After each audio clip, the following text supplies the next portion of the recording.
안녕하세요. 박혜숙입니다. 열왕기는 파란만장한 이스라엘의 남북 왕국 왕들의 역사입니다.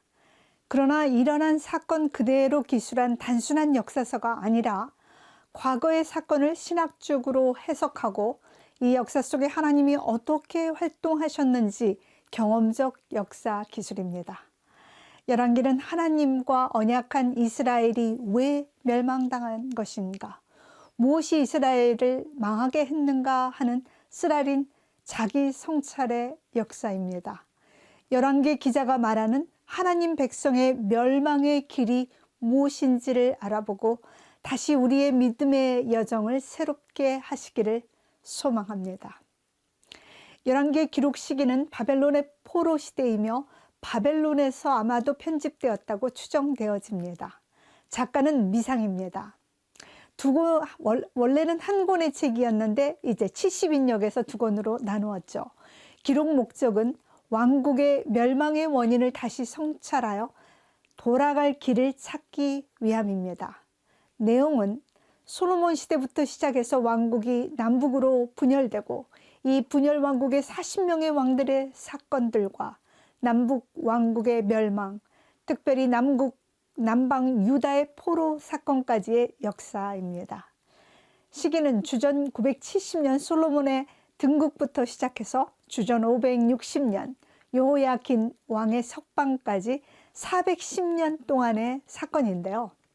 열왕기는 모두 세 부분으로 나누어질 수 있겠습니다. 첫 번째 부분은 솔로몬의 등극과 통치 부분이고요. 두 번째 부분은 분열 왕국 그리고 북방 이스라엘의 멸망 사건입니다. 세 번째 부분은 남아있던 유다의 이제 멸망이라는 사건이겠죠. 첫 번째 부분, 솔로몬은 통치 초반 20년은 성전을 건축하고 봉헌 기도로 클라이막스에 이제 도달을 합니다. 그러나 후기 20년은 영적 타락이 시작이 됩니다. 이스라엘 왕국의 기반이 되는 하나님과의 언약이 이제 흔들려서 내적으로 서서히 붕괴되기 시작하는 거죠. 신명기 17장에 의하면 왕은 군사력에 의존하지 말며 재물에 현혹되지 말고 여인을 많이 두지 말라라고 하지만 솔로몬은 정반대의 길을 가게 됩니다. 율법이 요구하는 왕의 모습이 아니라 이집트의 파라오 같이 노예제들을 강화하고 이방의 여인을 수없이 두고 우상 숭배의 길로 갔으며 수많은 병거성을 세우고 1400대의 전차 부대를 거느린 독재자가 되어 그 죄로 나라가 분열된다고 기록합니다. 이제 두 번째 부분, 분열 왕국 시대는 솔로몬의 아들 르호보암이 등극을 하자 압제와 폭정에 지친 백성들이 이제 여로보암을 앞세워서 북쪽 10지파가 이스라엘이라는 나라를 따로 세우게 됩니다. 남쪽은 유다와 베냐민 두 지파가 남아서 다윗의 왕가를 이어가고 유다라고 불리우죠. 남방 유다는 르호보암부터 시드기야까지 20명의 왕, 약 344년간 존속하고요. 북방 이스라엘은 여로보암부터 호세아, 7일간 왕위에 있었던 시므리까지 20명의 왕, 약 208년간 존속을 합니다. 북방은 약 200년간 9번의 왕조가 바뀝니다. 왕권이 안정되지 못해 처음 50년간 3명의 왕이 줄줄이 살해되죠. 북방이 가장 안정되었던 시기는 오므리 왕조인데요. 4대에 걸쳐 48년간 사마리아를 수도로 삼고 군사력을 강화하고 왕권을 강화시킵니다.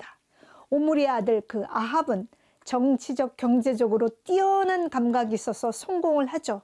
그러나 하나님의 국가라는 정체성을 버리게 됩니다.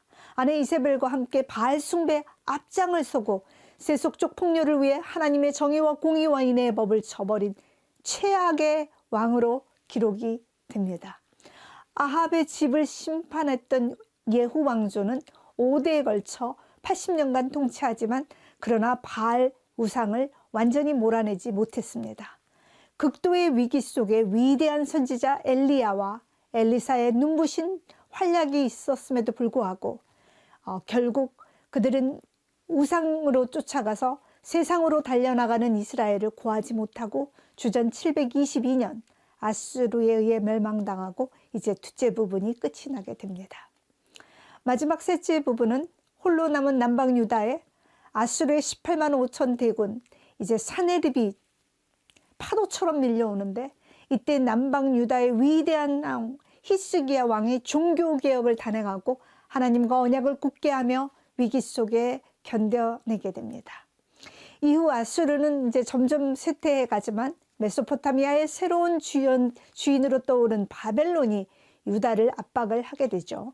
16대 선왕 요시아가 대대적인 종교개혁을 단행하면서 유다를 새롭게 하지만 요시아 왕이 아깝게도 요절을 하죠. 그가 전사를 하자 종교개혁이 중단됩니다. 이후 요시아의 어린 4명의 아들들은 차례로 왕위에 올라 애굽파, 바벨론파 이렇게 갈라져 갈팡질팡하면서 예레미야의 간곡한 예언에도 불구하고 주전 586년 바벨론에게 멸망당하고 성전은 파괴되며 성전의 기명들은 모두 바벨론으로 옮겨지고 백성들은 포로로 끌려가는 망국에 이르게 됩니다. 기차는 기관실의 뇌관이 다 끌듯이 열왕기서는 신명기의 역사관이 이끌고 있습니다. 신명기의 역사관은 이스라엘이 하나님의 율법에 순종하고 우상숭배에 빠지지 않을 때 하나님은 그 백성을 지키고 보호하시지만, 이스라엘이 우상을 숭배하고 하나님의 정의와 공의와 인애의 율법에 순종하지 않아서 언약을 위반한다면 신명기 18장에 기록된 바 언약의 저주에 의해서 언약적 저주로 멸망한다는 역사관입니다. 북방 왕들을 평가하는 기준은 여로보암의 악한 길을 따랐는가 하는 것인데요. 결론부터 말씀드리자면 20명의 왕이 다 악하고 단 한 명도 긍정적인 평가를 받지 못합니다. 예루살렘에 이미 하나님의 이름을 두실 중앙성소 시온성소가 있었는데도 북방 여로보암이 베델과 단의 성소를 짓죠. 금송아지 우상을 세워 온 백성을 시온성소로 가는 것을 막고 멸망의 길로 인도하게 된 것이죠. 남방 유다 왕의 평가 기준은 다윗 왕의 마음과 같이 하나님께 신실했는가 하는 것인데요. 20명의 왕 중에 약 8명의 왕이 반쯤은 긍정적인 평가를 받았습니다. 그리고 여호사밧, 요담, 히스기야, 요시야 왕, 이 4명의 왕은 아주 긍정적인 평가를 받았지만 역시 남유다도 멸망의 길에서 돌아서지는 못했습니다. 열왕기 기자는 전설적인 지혜로운 왕 솔로몬에 대한 거품을 다 쫙 뺍니다. 그래서 솔로몬의 죄악이야말로 바로 왕국을 쪼개서 분열시켰다고 고발을 하고 있습니다. 그 어떤 왕도 이스라엘의 진정한 왕이 될 수가 없음을 말하고 있습니다. 열왕기서의 마지막은 흥미롭게 37년간 감옥에 갇혀있던 여호야긴 왕이 느부갓네살의 아들 에월무로닥의 등극 원년에 감옥에서 풀려나 머리를 들게 하며 옷을 갈아입고 모든 왕들 중에 눕히며 왕의 식탁에 먹게 되었다라는 기사로 끝나게 됩니다. 잿더미 속에 간직된 불씨처럼 다윗의 왕조가 아직 살아있다는 소망이 울려 퍼집니다. 하나님이 다윗을 통해서 하신 약속, 너희 아들 중에 하나가 나의 아들이 되고 나의 나라를 굳게 하리라는 메시아의 희망이 아직 남아있다는 것입니다. 하나님의 나라도 망하고 하나님의 성도도 실패하며 구원을 잃어버릴 수 있습니다. 이렇게 모든 문이 다 닫혀버린 순간에도 하나님의 창조적 구원 계획을 바라며 회개하고 하나님께 돌아와 진정한 왕이신 그리스도에 대한 믿음으로 다시 한번 하나님의 백성의 길을 제시하는 소망으로 열왕기서는 끝이 납니다.